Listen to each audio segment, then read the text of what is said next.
नमस्कार दोस्तों, इन दिनों देश में एक बात की काफी ज्यादा चर्चा चल रही है कि वर्तमान इलेक्शन के बाद नई सरकार बनते ही देश का संविधान बदल दिया जाएगा। ये बात खुद बीजेपी सांसद और पूर्व केंद्रीय मंत्री अनंत हेगड़े ने कही है। तो क्या संविधान को बदला जा सकता है, जिसे बाबा साहब अम्बेडकर और संविधान सभा ने मिलकर लिखा है? क्या इसमें इससे पहले भी कभी बदलाव हो चुके हैं या इसमें अभी तक कोई बदलाव ही नहीं हुए? अगर बदलाव हुए हैं तो कितनी बार संविधान में बदलाव हो चुके हैं? चलिए हम इन सभी के बारे में जानते हैं। संविधान लागू होने से लेकर अगस्त 2023 तक 127 बार संशोधन हो चुके हैं। यानी कहने का मतलब कि जैसे जैसे जरूरत पड़ी अलग अलग सरकारों द्वारा उनमें 127 बार संशोधन किया जा चुका है। और सबसे ज्यादा जो चर्चित और सबसे ज्यादा जो विवादित संशोधन रहा वो 42वां कॉन्स्टिट्यूशनल अमेंडमेंट, इसे मिनी संविधान के नाम से भी जाना जाता है। इस समय संविधान को एक तौर से अपडेट किया गया, पूरे संविधान में बदलाव किया गया और इसी कॉन्स्टिट्यूशनल अमेंडमेंट में प्रियम्बल में भी बदलाव किया गया, जिसे हम प्रस्तावना कहते हैं। प्रस्तावना में 3 नए शब्द जोड़े गए, सेकुलर, सोशलिस्ट और अखंडता। इस कॉन्स्टिट्यूशनल अमेंडमेंट में कुछ एक्सट्रीम बदलाव भी किए गए, जिसे कुछ दिन बाद जनता पार्टी की सरकार ने 44वां कॉन्स्टिट्यूशनल अमेंडमेंट कर उसे हटा दिया।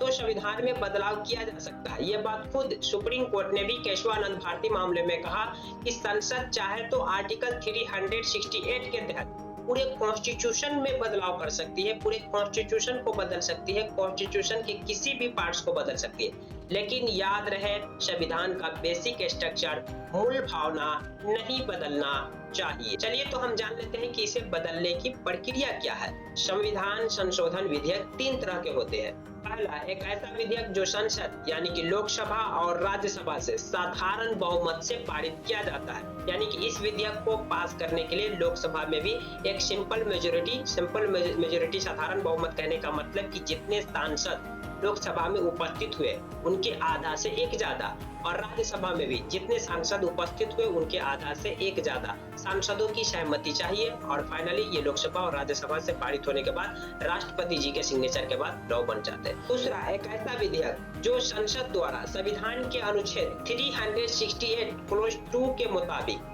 विशेष बहुमत कहने का मतलब कि लोकसभा में भी जितने सांसद उपस्थित हुए हैं उनका 2/3। फॉर एग्जाम्पल 300 सांसद लोकसभा में उपस्थित है तो कम से कम 200 सांसदों का उस विधेयक पर समर्थन होना चाहिए। ऐसा ही राज्यसभा में भी 2/3 सांसदों का समर्थन, यानी कि राज्यसभा में भी अगर 300 सांसद उपस्थित हुए हैं तो मिनिमम 200 सांसदों का उस विधेयक पर समर्थन होना चाहिए। दोनों सदन से ये विधेयक पास होने के बाद राष्ट्रपति जी के सिग्नेचर के बाद फाइनली ये लॉ बन जाते हैं। और सुप्रीम कोर्ट ने यही कहा कि संसद के पास आर्टिकल 368 के तहत पूरे कॉन्स्टिट्यूशन में बदलाव करने की शक्ति है। अगर कॉन्स्टिट्यूशन में बड़े लेवल पे बदलाव करना है तो सरकार को 368 के तहत ही बदलाव करना पड़ेगा।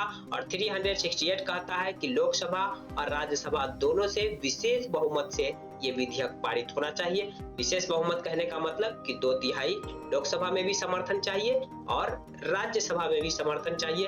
बीजेपी को तो लोकसभा में 2/3 मेजोरिटी है लेकिन राज्यसभा में नहीं है।